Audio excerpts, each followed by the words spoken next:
वो भी उस ट्विटर के अकाउंट को बनाए, लोग सहायता करें एक दूसरे का, और वो जरूर नियमित रूप से उस अकाउंट पे एक्टिव रहे, वो लाइक करें, फॉलो करें और समय समय पे अपने की गई गतिविधियों को भी उन माध्यम से लोगों तक पहुंचाएं, क्योंकि आज सोशल मीडिया वो माध्यम है जो मुझे लगता है सबसे आसान और मजबूत माध्यम है एक दूसरे से संपर्क बनाने के लिए। ये बहुत छोटी मशीन है, लेकिन मुझे लगता है इस मशीन का अगर हम इस्तेमाल अगर पॉजिटिवली करें तो मुझे लगता है कि अगर हम दूर सुदूर भी हैं, मैं मानिए पटना में हूँ, आप यहाँ कटिहार में, अगर मुझसे आप संपर्क करना चाहें तो निश्चित रूप से इस छोटी सी मशीन से हम बहुत आसानी से संपर्क कर सकते हैं, बातचीत कर सकते हैं, एक दूसरे को देख सकते हैं, अपने किए गए क्रियाकलापों का आदान प्रदान भी कर सकते हैं और एक सोशल मीडिया पे रख करके हम उसका प्रचार भी कर सकते हैं। तो मेरा आप लोगों से आग्रह होगा, हमारे तमाम जितने भी यहाँ कार्यकर्ता हैं, कि आप सोशल मीडिया के माध्यम से, चाहे वो फेसबुक हो, ट्विटर हो, आप जरूर वहाँ अपने अकाउंट खोलें और राष्ट्रीय जनता दल के जो भी ट्विटर पे जो भी अकाउंट है उसको आप लोग फॉलो करें और नियमित रूप से आप उसको शेयर भी करें। आजकल थोड़ी सोशल मीडिया पे कहीं ना कहीं मुझे लगता है विपक्षों के द्वारा एक रिस्ट्रिक्शंस लगाई जा रही है, उसे कहीं हैक किया जा रहा है, रोका जा रहा है, ताकि हमारी जो ये ताकत है ना, ये समझ गए हैं कि इस माध्यम का इस्तेमाल करके हम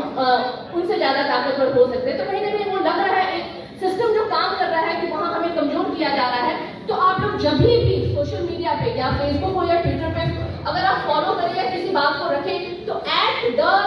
राष्ट्रीय जनता दल या @ तेजस्वी जी जरूर उसको मेंशन करें, वो ब्लू टिक आएगा। जब भी आप @RJD डालेंगे तो पूरा का पूरा जो चीज है वो ब्लू कलर में हो जाएगा, यानी कि आप उनको टैग करते हुए अपनी बातों को रख रहे हैं। इससे क्या होगा, राष्ट्रीय जनता दल का रीच भी बढ़ेगा, एज वेल एज आपकी भी रीच बढ़ेगी, आपकी बात जो है वहां तक पहुंचेगी।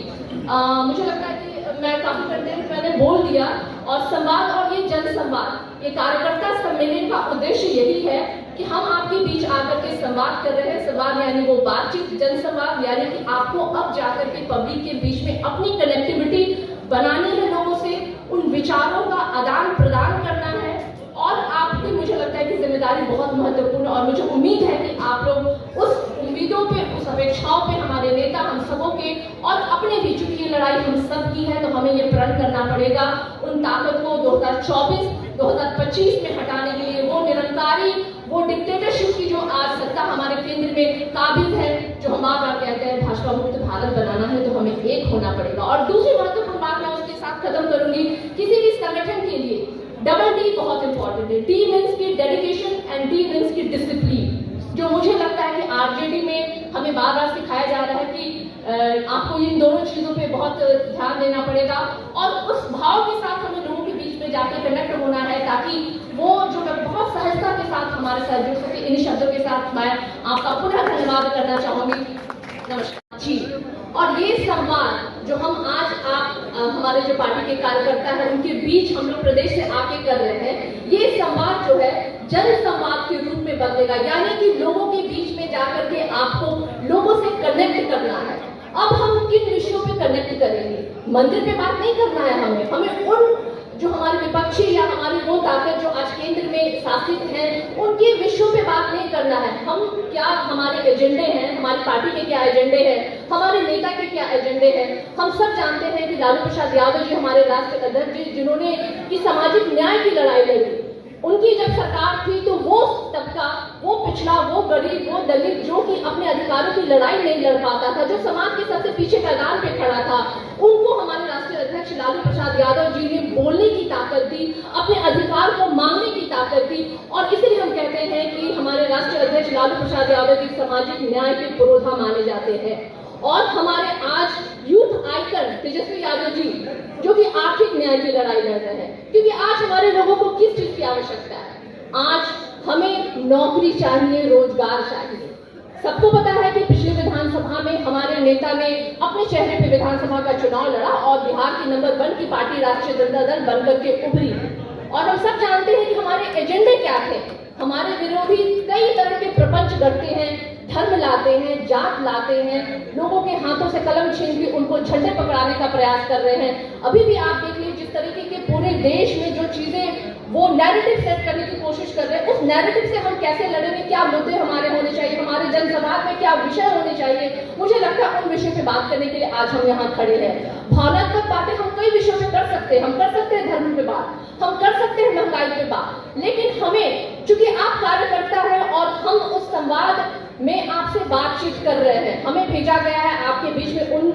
उद्देश्यों को, उन मुद्दों को रखने के लिए, जिन मुद्दों और उद्देश्यों को लेके आप जाकर के जन संवाद करेंगे, अपने क्षेत्रों में जाएंगे, लोगों से बात करेंगे, जो लोग धर्म का प्रचार कर रहे हैं उनके बीच में जाकर के लोकतंत्र के महत्वपूर्ण, लोकतंत्र है हमारा, संविधान हमारा महत्वपूर्ण है, हमारा राष्ट्र महत्वपूर्ण है, हमारा देश महत्वपूर्ण है, हमारे घर के हर एक घर में चूल्हा जलना चाहिए, गरीबों के घर में थाली में रोटी और दाल होनी चाहिए, हर एक घर में रोजगार होना चाहिए। इन विषयों पे हम बात करेंगे, जिन विषयों पे तेजस्वी यादव जी ने हमेशा हर मंच पे बात की है। उन्होंने कभी भी अपने विपक्षियों के नैरेटिव पे बात नहीं की है, जो नैरेटिव हमारे विपक्षी सेट करने की कोशिश कर रहे हैं। हमें बात करना है कि केंद्र सरकार, जो कि जिन्होंने वादा किया था 19 लाख नौकरी की बात कहिए, या फिर महंगाई की बात कहिए, या फिर काले धन के लाने की बात कहिए, जिस तरीके से आज वो लोग महंगाई जो पूरे देश व्यापी, बिहार में नहीं पूरे आप देश व्यापी अगर बात करें तो महंगाई चरम सीमा पे है, लेकिन हमारे यूथ आइकन तेजस्वी यादव जी ने जो लक्ष्य रखा था 10 लाख नौकरी देने का, उन्होंने बहुत कम समय में, लगभग 1 साल हमारी सरकार को, अभी महागठबंधन की सरकार को आई हुई बिहार में हुई, और लगभग हमारे नेता तेजस्वी यादव जी ने 4,40,000 नियोजित शिक्षकों को राज्यकर्मी का दर्जा दिया। एक ही दिन में गांधी मैदान से एक ही विभाग से, शिक्षा विभाग से 1,20,000 नियुक्ति पत्र बांटी गई। इतना ही नहीं, आने वाले 13 तारीख को पुनः 1 लाख से अधिक नियुक्ति पत्र बांटी जाएगी। ये हमारे सरकार की उपलब्धि, और इन उपलब्धियों को आपको जन जन तक बात करनी है। वैसे तो मुझे आदत है, क्योंकि मैं बहुत नियमित समय में ही मुझे बोलने की आदत है, प्रवक्ता हूँ, और टीवी और डिबेट्स में हमें उतना समय नहीं मिलता है, तो मैं उन बातों पे ही सिर्फ बात करूंगी जिस चीजों को लेकर के मैं यहाँ आपके बीच में आई हूँ। और मैं चाहती हूँ कि हमारे जो भी यहाँ कार्यकर्ता है, ये सबकी जिम्मेदारी है, जिस जिम्मेदारी को लेकर के हम प्रदेश से आपके बीच में आए हैं, अब आपकी जिम्मेदारी बनती है कि इन सारे जो विचारों को लेकर के आप जन जन के बीच में जाइए, उनसे संपर्क कीजिए, उन्हें क्या आवश्यकता है उनसे बात कीजिए। और मुझे लगता है कि तेजस्वी यादव जी ने जैसे कहा है हर मंच में कि हमारे कार्यकर्ता हमारी पार्टी की जीत की हड्डी है, यानी कि आपसे उम्मीदें और अपेक्षाएं भी हमें बहुत है, हमारे नेता को बहुत है। और मुझे लगता है कि आप वो कर्मठ कार्यकर्ता है, क्योंकि राष्ट्रीय जनता दल बहुत बड़ा परिवार है, और इसी बहुत बड़े परिवार से, इसी मजबूत परिवार से हमारे विपक्षी डरते हैं और तरह तरह के प्रपंच करते हैं, लेकिन उनके प्रपंचों में हमें नहीं जाना है। उन मुद्दों को लेकर के आप जाइए, जनसंवाद कीजिए, जो हमेशा तेजस्वी यादव जी, हमारे राष्ट्रीय अध्यक्ष लालू प्रसाद यादव जी, या राष्ट्रीय जनता दल का जो हमारे विचार है, उन विचारों का आदान प्रदान करना होगा आपको। दूसरी बात जो मुझे लगता है कि हमारा सोशल मीडिया प्लेटफॉर्म जो है, उससे जरूरत है कि हमारे सारे कार्यकर्ता जुड़े। हमारे राष्ट्रीय जनता दल का एक पेज है सोशल मीडिया पे, फेसबुक पे भी है, ट्विटर पे भी है,